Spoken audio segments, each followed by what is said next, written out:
તમે જે બીજા માટે ભાવના રાખો ને તમારી માટે લોકો રાખશે જ. એક કૂતરું પણ જે આપણું પેટ હોય એ પણ આપણી લાગણી અને પ્રેમ સમજે છે તો પૂંછડી પટપટાવે છે ને, તો સામેવાળો માણસ ના સમજે કે ના મારા પ્રત્યે સારી ભાવના છે, એને મારા પ્રત્યે શુદ્ધ વિચાર છે, he will reciprocate. Sense of adjustment થોડી રાખવાની, સેન્સ ઓફ કોમ્પ્રોમાઇઝ થોડી રાખવાની. એટલે કોમ્પ્રોમાઇઝ થી ઘણી બધી વાત થઈ શકે છે. એકવાર તો નમતા શીખો, એકવાર તો જતું કરતા શીખો, એકવાર તો મોટું મન રાખો, સંબંધ રહે જ. આ વાત આપણા સત્શાસ્ત્રોની છે, મહાન સંતોએ શીખવાડી છે. અત્યારે અમારા ગુરુહરિ મહંત સ્વામી મહારાજ ઇન્ક્રીઝિંગલી સંપ સુરતભાવ એકતાની વાતો કરે છે. Why? This is a root problem. એટલે થોડી સેન્સ ઓફ અન્ડરસ્ટેન્ડિંગ અને સાથે રહેવું જ છે એવું નક્કી કરવાનું. પ્લેજ. કોમ્પ્રોમાઇઝ અને એડજસ્ટમેન્ટ ના આવડે ને તો તમારી બધી એકેડેમિક ડિગ્રી ઝીરો. કોમ્પ્રોમાઇઝ અને એડજસ્ટમેન્ટ ફેમિલી મેમ્બર સાથે ના આવડે ને તો તમારી બધી પ્રોફેશનલ કરિયર ઝીરો. તમારું multi crore business empire zero. કારણ કે શેક્સપિયરે લખ્યું છે, if you have won the whole world but you lose yourself and your family, you will be tagged as a loser. તમે 1000 કરોડનું બિઝનેસ એમ્પાયર ઉભો કરીને દુનિયાને જીતી, પણ તમારો પરિવારને તમે ખોયો તો તમારી ઉપર લેબલ તો વિનરનું નહીં લાગે, લૂઝરનું જ લાગશે. You are a loser. તમે કેલિફોર્નિયામાં જાઓ ને તો ત્યાં બધા રેડવુડ ટ્રીઝ છે, એ તમારે 70, 80, 90, 100 ફૂટ ઊંચા જાય છે. તે બધા બાયોલોજીસ્ટને એમ થયું કે આટલા ઊંચા ઝાડ છે ને તેના મૂળિયા બહુ ઊંડા હશે, કારણ કે આપણે તમારે 10-15 માળની ઇમારત બનાવવી હોય તો ફાઉન્ડેશન એટલું ડીપ જોઈએ ને. તપાસ કરીને તો થોડા ફૂટ જ ઊંડું છે એ તો એના મૂળિયા. તો બહુ આશ્ચર્ય થયું કે આટલું મોટું થળ, 70-80 ફૂટ ઊંચું ઝાડ, એના રૂટ્સ ડીપ નથી, થોડા ફૂટ જ અંદર ગયા છે જમીનથી. તો આ તો વાવાઝોડામાં પડી જાય, પણ એકેય રેડવુડ ટ્રી પડ્યું જ નથી. ભૂકંપ આવે, કેલિફોર્નિયા તો ઝોન 6 છે, ગમે ત્યારે ભૂકંપ આવે. અમે ત્યાં મોટું મંદિર અક્ષરધામ જેવું બનાવ્યું છે અને આઇસોલેટર્સ ઉપર છે. ભૂકંપ આવે ને તો આખું મંદિર 6 ઇંચ આમથી આમ જાય, ભૂકંપને સહન કરી નાખે. આખું પથ્થરનું અક્ષરધામ જેવડું મોટું, એવું મોટું એ તંત્ર છે. તપાસ કરી ત્યારે ખબર પડી કે નીચેથી બધા જ ઝાડના રૂટ્સ એકબીજા સાથે મિંગલ થયેલા છે. ખાલી અડેલા જોઈન થયેલા નહીં, આ મિંગલ થયેલા, એકબીજાની આટીમાં છે.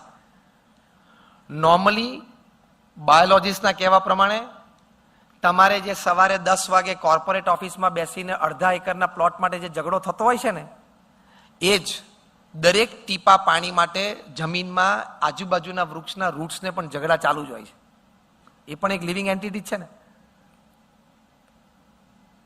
પણ એમાં એક માઇકોરિઝા નામનું ફંગસ આવે જે બે વૃક્ષના રૂટ્સને કોમ્પ્રોમાઇઝ કરાવે કે હું ફંગસ અહીંયા ઉગી જાઉં છું, અડધું પાણી તને પણ આપીશ અને અડધું પાણી તને પણ આપીશ. તો તમારે 2 દીકરા હોય તો માઇકોરિઝા જેવું ફંગસ જેવું તો રોલ એટલો તો ભજવો, ફંગસ જેટલા તો થાવ કે 2 દીકરાને સરખા સાચવીને તમે ભેગા રાખી શકો. તો રેડવુડ ટ્રીઝના રૂટ્સ છે ને મિંગલ છે, એકબીજા સાથે પાણી શેર કરે છે, એકબીજા સાથે મિનરલ્સ શેર કરે છે, એટલે દરેકનો ગ્રોથ થાય છે, દરેક ટકી રહે છે. એટલે હું મિંગલ થઈ જવાનું. Adjustment and compromise is life. નાના એવા ઈગો ક્લેશમાં ફેમિલી ડિસ્ટર્બ થઈ જાય, નાના બાળકોનું ફ્યુચર રૂંધાઈ જાય, સિંગલ પેરેન્ટ સાથે મોટા થવું પડે. તો આપણે વડીલ થઈને ભણેલા થઈને આટલા મોડર્ન સમાજમાં રહીને આટલું કોમ્પ્રોમાઇઝ ના કરી શકીએ. નાના બાળકો માટે કેટલા બધા પ્રશ્નો આવે છે.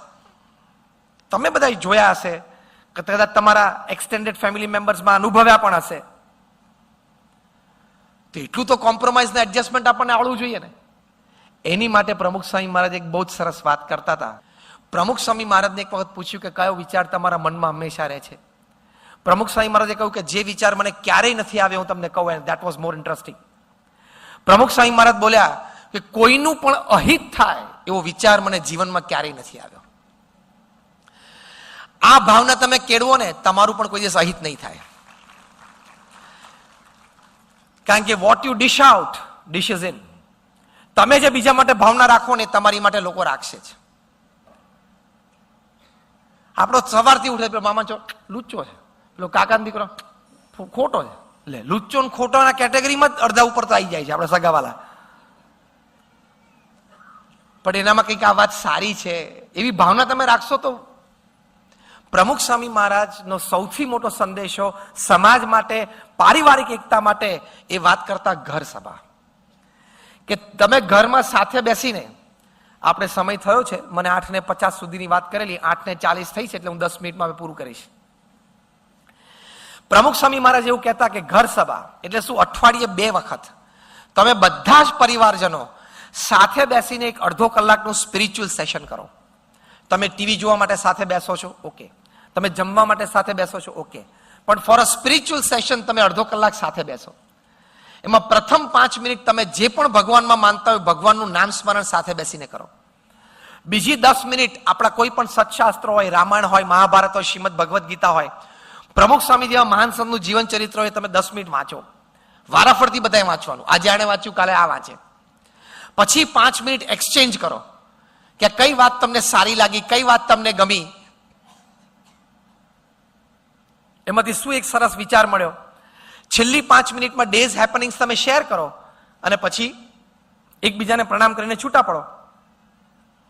આને પ્રમુખ સ્વામી મહારાજ ઘર સભા કહેતા. પ્રમુખ સ્વામી મહારાજ એમના વિશાળ અનુભવ પરથી કહેતા કે ઘર સભાથી વિશ્વ શાંતિ થશે. કારણ કે ફેમિલીઝ બધા સાથે બેસીને સુરત ભાવથી એકબીજાને સમજી શકે. Families make society, societies make Nations and Nations make the world. વિશ્વ શાંતિ થશે એમનો અનુભવ પરથી કહેતા.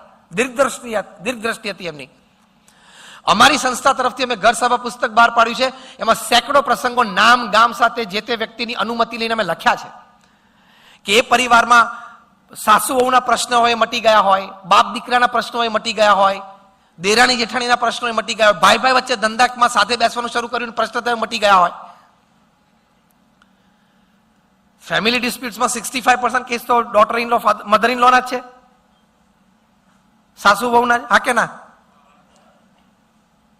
મને છે ને એક વાત મનમાં પ્રશ્ન થયેલો કે આ નામાભીકરણ કેવી રીતે થયું? Mother in law, daughter in law, એનું નામાભીકરણ, હું નેમ્ડ, આવું નામ કેવી રીતે પડ્યું? પછી બહુ ચિંતન કર્યા પછી ખબર પડી કે આ સંબંધમાં કુદરતી લો તરફ જવાનો ઢાળો છે, એટલે એને mother in law, daughter in law કહેવાય. આ સંબંધ એવો છે ને કુદરતી લો તરફ જાય છે, કાયદા તરફ, એટલે એને મધર ઇન લો, ડોટર. પછી બીજો પ્રશ્ન ઉભ્યો મારા મનમાં કે mother becomes mother in law, daughter becomes daughter in law, father becomes father in law, son becomes son in law, wife never becomes wife in law. પછી એનું સમાધાન મળ્યું, શી ઇઝ ધ લો. પોતે જ કાયદો છે, પછી ઇન લો શું કામ બને? Wife never becomes wife in law because she is the law in the house. આ તો જસ્ટ અ લાઇટર મોમેન્ટ, પણ ઘર સભાથી આવા ઘણા બધા પ્રશ્નોનું સમાધાન થયું છે એ આ પુસ્તકમાં લખેલું છે.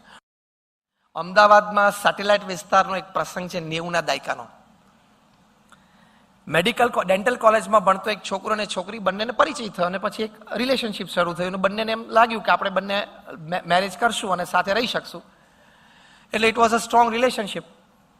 બંને ગ્રેજ્યુએશન પૂરું કર્યું અને બંને પોતપોતાના ઘરે વાત કરી, પણ જે પણ કારણો હશે પણ બંનેના ઘરેથી પેરેન્ટ્સે ના પાડી. ઓકે, બંને પીજી શરૂ કર્યું. પીજી પછી પણ બંને જણાએ વિનંતી કરી, પણ ફોર સમ રીઝન બંનેના ઘરેથી ના આવી. પછી બંને જણાએ બંનેને કોકને કોઈક હોસ્પિટલમાં જોબ મળી એટલે બંને જોબ સ્ટાર્ટ કરી, પણ બંનેને નક્કી હતું કે આપણે મેરેજ કરવા અને સાથે રહેવું. પછી પણ 3-4 વર્ષ સુધી એટલે બંનેની એજ 31-32 પહોંચી ગઈ. પછી પેરેન્ટ્સ એમ થયું કે બંનેની બહુ ઈચ્છા છે, તો હવે આપણે હા પાડો. જે પણ કારણો હશે, we don't go deep into it, આપણને ખબર નથી. પણ પછી પેરેન્ટ્સની બંનેની અનુમતિ મળી અને બંને જણાએ મેરેજ કર્યા. 10 વર્ષની મેરિડ લાઈફ, એક 7 વર્ષની નાની બાળકી, એટલે બહુ હેપી નાનું સરસ ફેમિલી. બંનેની કારકિર્દી પ્રોફેશનલી બહુ સારી. પછી એવું બન્યું કે જે લેડી ડોક્ટર હતા એની પ્રેક્ટિસ થોડી વધારે સારી ચાલવા માંડી, એની નામના વધારે થઈ. એટલે એમણે 2-3 લેડી ડોક્ટર્સે ભેગા થઈને નક્કી કર્યું કે આપણે એક પ્લોટ લેવો અને ત્યાં એક હોસ્પિટલ કરીને આપણે 3-4 ડોક્ટર્સે ભેગા થઈને પ્રેક્ટિસ ત્યાં એક હોસ્પિટલ કરવી. આમને એમના હસબન્ડને કીધું કે તમે પણ અમારી સાથે જોઈન થઈ શકો છો. પણ પેલું મેલ શોવિનિઝમ કહેવાય ને, ઈગો આવ્યો કે how can my wife earn more than me. એ પાછો એક પ્રશ્ન આવી ગયો ને, એટલે મનભેદ શરૂ થયા, મતભેદ થયા અને બંને જણાએ ડિવોર્સ સુધી વાત પહોંચી ગઈ. વડીલોએ ખૂબ સમજાયેલા, તમે લોકો 12-13 વર્ષ સુધી રાહ જોઈ અને હવે આટલા એક ઈગો ક્લેશમાં આવી ગયા. પણ આવી જાય,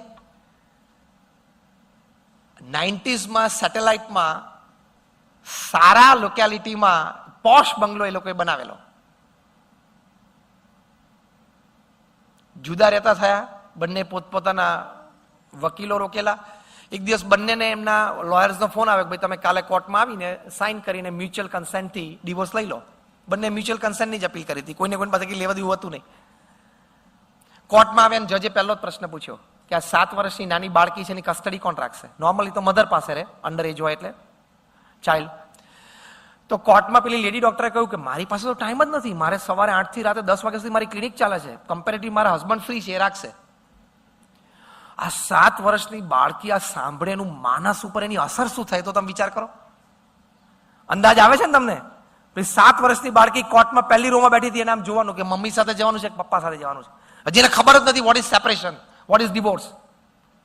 એના હસબન્ડને કીધું કે ના, એક નાની બાળકી છે, એનો ઉછેર મારાથી તો શક્ય નથી, એની માં હોય તો જ ઉછેર કરી શકે. એટલે કોર્ટે કીધું કે ભાઈ કોઈ કસ્ટડી લેવા તૈયાર ના હોય તો આના ગ્રેન્ડ પેરેન્ટ્સને બોલાવો. એટલે નાના નાની અને દાદા દાદીને બીજે દિવસે કોર્ટે બોલાવ્યા કે તમે માંથી કોઈ એની કસ્ટડી લેવા તૈયાર છો? બહુ કોર્ટે કહ્યું એટલે આ નાની બાળકીની નાની એટલે એના મમ્મી એને કીધું સારું હું બાળકીને ઘરે લઈ જાઉં છું. જેવી એને હા પાડી ને પેક્ડ કોર્ટરૂમમાં, એટલે હસબન્ડ વાઈફ બંને ડેન્ટલ સર્જન્સ તો બહુ ભણેલા હતા, પીજી હતા, મેનર્ડ હતા, મોડર્ન એડિકેટ હતા. તરત આમ ટિપિકલ અમેરિકન સ્ટાઇલથી થેન્ક યુ મોમ. તારું ભણતર લજવાણું. શું થેન્ક યુ મોમ? તારું ભણતર લજવાણું. ભલે તું ગમે તેટલા મેનર્સ ને એટિકેટ્સ થી બોલે અને મોડર્ન થી બોલે thank you mom, thank you very much, પણ આ બધું તારું લજવાઈ ગયું, તારી માણસાઈ ગઈ કે તારા 7 વર્ષના બાળકના ઉછેર માટે તું ના પાડે. અને બંને જણા મ્યુચ્યુઅલ કન્સેન્ટ ઉપર સહી કરીને પાર્કિંગ લોટમાં જઈને પોતપોતાની કાર લઈને જતા રહ્યા. ઘણા વર્ષો સુધી એ નાની બાળકીને ઓટો રિક્ષામાં એની નાની સવારે સ્કૂલે મૂકવા જાય ને બંગલા પાસેથી પસાર થાય ત્યારે નાની બાળકી એની નાનીને પૂછે કે નાની નાની પપ્પા મમ્મીને હું ફરી વખત અહીંયા ક્યારે સાથે રહેશું?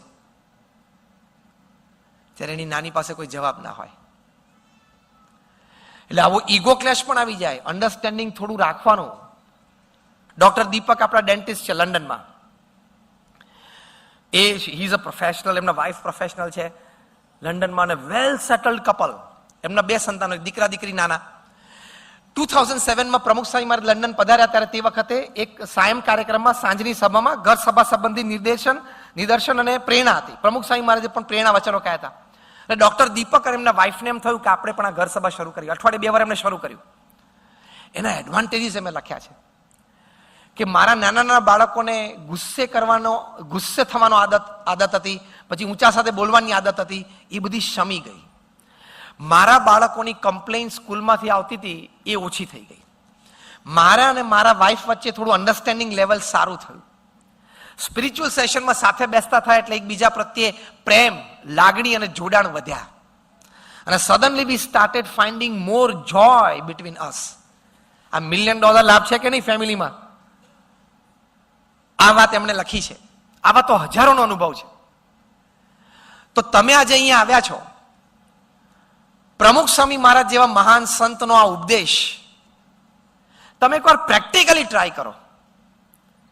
તમે 6 મહિના સુધી દર અઠવાડિયે 2 દિવસ ઘર સભા કરો અને check it for your self કે અમે આ વાત કરી છે સાચી છે કે ખોટી છે. જેમ તમારી કોઈ ઇન્ડસ્ટ્રીયલ પ્રોડક્ટ હોય, તમારી પાસે ISO સર્ટિફિકેટ હોય, ઇટ ઇઝ સ્ટાન્ડર્ડ. ISO 9001, 9002 જે પણ હોય, ISO એટલે ઇન્ટરનેશનલ સ્ટાન્ડર્ડ ઓર્ગેનાઇઝેશન. એમ અમે પણ આ વાત કરી છે ને એ પણ ISO છે, ઇન્ટરનેશનલ સ્પિરિચ્યુઅલ ઓર્ગેનાઇઝેશન. એ પણ પાછી નહીં પડે અમારી આ પ્રોડક્ટ. આ ઘર સભાની અમારી પ્રોડક્ટ પણ પાછી નહીં પડે. કારણ કે BAPS ના લાખો family India, America, UK, Africa, Europe, Australia, ન્યુઝીલેન્ડમાં આ બધા પરિવારોએ આના benefits they have reaped it. તો તમે આ મેસેજ લઈને જજો. અને આ ડોન્ટ ફાઇન્ડ કે આ ઓલ્ડ ડેટેડ છે. કદાચ અત્યારે આ વિષય જુદો છે પણ 50,000થી, આ વાક્ય સાંભળજો, 50,000થી પણ વધારે research papers by men of science, સાધુ સંતો નહીં, બાય સાયન્ટિસ્ટ, એ લોકોએ ઇન્ટરનેશનલ સેમિનાર્સમાં અને કોન્ફરન્સીસમાં પ્રસ્તુત કર્યા છે, જેમાં ભગવાન સાથેનો કોઈક સંબંધ નામ સ્મરણથી, પ્રાર્થનાથી, ધૂપ દીપ આરતીથી, વાંચનથી કંઈક રીતે સંબંધ હોય, તમને ફિઝિકલી, મેન્ટલી અને ઇમોશનલી કેટલું હેલ્પફુલ થાય છે. તમે વેબસાઇટ ઉપર જજો, ગૂગલ ઉપર હું તમને નામ આપું છું, university of Philadelphia, university of Pennsylvania, એમાં doctor Andrew Newberg, doctor H G. કોઈંગ, હું આ બધું નામ સાથે બોલું છું, તમે જોજો ગૂગલ ઉપર. એ લોકો એક સરસ પ્રયોગ કર્યો, બહુ શાંતિથી સાંભળજો, તમને બહુ આનંદ આવશે. આખા અમેરિકામાંથી એ લોકોએ 4,000 લોકોને ભેગા કર્યા, different caste, creed, colour, religion, nationality, cross section. 1,000ના 4 ગ્રુપ કર્યા. પહેલું એજ ગ્રુપ હતું 4 થી 12 વર્ષના બાળકો, બીજું એજ ગ્રુપ હતું 12 થી 22 વર્ષના ટીનેજર્સ અને યંગસ્ટર્સ, ત્રીજું એજ ગ્રુપ હતું 22 to 60, જે બધા આપણે અહીંયા બેઠા છીએ. ફોર્થ એજ ગ્રુપ હતું 60 to 80, એટલે રિટાયર્ડ અને ઓલ્ડ એજ પીપલ. એ લોકોને બધાને ઇન્ડિયન પોઝિશનમાં બેસાડ્યા અને એ લોકોના સાયકો ન્યુરો સોફ્ટવેર્સ થી માઇન્ડ મેપિંગ અને એમઆરઆઈ થયા. એટલે એબ્સોલ્યુટલી અ સાયન્ટિફિક એક્સપેરિમેન્ટ, આમાં કોઈ શ્રદ્ધાની વાત જ નથી. એ લોકોના રિપોર્ટ્સ તૈયાર થયા. પછી એ લોકોને કહ્યું કે તમે જે પણ ભગવાનમાં માનતો હોય, ભગવાનની મૂર્તિની સ્મૃતિ કરીને તમે એનું નામ સ્મરણ કરો. 12 મિનિટ સુધી કરવાનું. 2-3 વખત પ્રયોગ કરાવ્યો પછી કે હવે ઘરે જાઓ, 8 અઠવાડિયા સુધી તમારે રોજ આ પ્રયોગ કરવાનો છે. એ લોકોએ ફેથફુલી કર્યું, કારણ કે દે વર સબ્જેક્ટ્સ ઓફ ધ એક્સપેરિમેન્ટ. 8 અઠવાડિયા પછી બધાને પાછા બોલાવ્યા, 3-4 વખત પ્રયોગ કર્યો. પછી ફરી વખત સાયકો ન્યુરો સોફ્ટવેર વર્ઝન 2.0 થી ફરી વખત એ લોકોના માઇન્ડ મેપિંગ અને એમઆરઆઈ થયા. તમે જે આ રિઝલ્ટ આવ્યા એ ગૂગલ પર, આ યુનિવર્સિટીની વેબસાઇટ ઉપર વાંચી શકો છો. Again I name doctor Andrew Newberg, doctor H G. Koenig, university of Pennsylvania, university of Philadelphia. Conclusion રિપોર્ટમાં લખ્યું, હવે સાંભળજો બરોબર, ધીસ અ કોન્ક્રીટ રિપોર્ટ. હા, આ કોઈ અંધશ્રદ્ધાની ખાલી હું ભગવા કપડા મેં સંતો છીએ તમને ભગવાનની વાત કરે છે એવું નથી. જે નાના બાળકો 4 થી 12 વર્ષના હતા એ લોકોએ નિત્ય 12 મિનિટ ભગવાનનું સ્મરણ કર્યું, તો સાયકો ન્યુરો સોફ્ટવેર વર્ઝન 2.0 એ બતાવ્યું as compare to earlier version કે એ લોકોને 15 to 25% increase in memory power હતો. તમારા નાના સંતાનોનો મેમરી પાવર 25% વધી જાય એ ફેમિલી માટે આનંદની વાત છે કે નહીં? એનું રિઝલ્ટ એકેડેમિકલી બેટર થાય, યસ ઓર નો? જે 12 થી 22 વર્ષના હતા, ટીનેજર્સ એન્ડ યંગસ્ટર્સ, એ લોકોએ આ 12 મિનિટ નામ સ્મરણ કર્યું, એ લોકોને પણ 15 to 25% rise in their confidence and self esteem. Teenagers અને યંગસ્ટર્સ હોય ને એને કોન્ફિડન્સ લેવલ ડગતો હોય, 16, 17, 18 વર્ષના હોય ને, કરું કે ના કરું, થાય કે ના થાય. સેલ્ફ કોન્ફિડન્સ, સેલ્ફ એસ્ટીમ વધ્યો, જે આ એજ માટે બહુ જરૂરી છે. જે 22 થી 60 વર્ષના હતા, જે બૌદ્ધા આપણે અહીંયા બેઠા છીએ, એ લોકોને પણ 15 થી 18 થી 20% ઇન્ક્રીઝ જણાણો બફર કેપેસિટીમાં. The capacity to absorb shocks of life. કારણ કે જેટલા ઝાટકા આવવાનો ને 22 થી 60 ની વચ્ચે જ આવી જાય. ઝાટકા સહન કરવાની શક્તિ એ 15 થી 25% સુધી વધી. એડવાન્ટેજ છે કે નહીં આ એજે? અને જે 60 થી 80 વર્ષના હતા, રિટાયર્ડ અને ઓલ્ડ એજ, એ લોકોને તો unbelievable 25% plus increase in strength of immune system. એટલે કે રોગ પ્રતિકારક શક્તિમાં 25% વધારો. 80 વર્ષે તમને 25% વધારો રોગ પ્રતિકારક શક્તિમાં મળે એટલે એ ઉંમરે તમારી સૌથી મોટી વેલ્થ તો એ જ છે ને, કે 2 વાર ડોક્ટર પાસે ઓછું જવું, 2 વાર હોસ્પિટલમાં ઓછા દાખલ થવું, અને મૂળ તો ઘરે 2 વારથી ટિફિન ઓછું મંગાવું. ટિફિન છે ને બહુ હેક્ટિક છે, ટિફિન છે બહુ તંત્ર, જબરું તંત્ર છે, કંટાળાજનક છે. એટલે કન્ક્લુઝન રિપોર્ટમાં લખ્યું, by chanting the holy name of God for 12 minutes there is an increase in your memory power, in your self confidence, in your self esteem, in your buffer capacity, in your strength of immune system. આ 5 લાભ થતા હોય તો પણ આપણે નામ સ્મરણ કરવું જોઈએ કે ના કરવું જોઈએ? બોલો.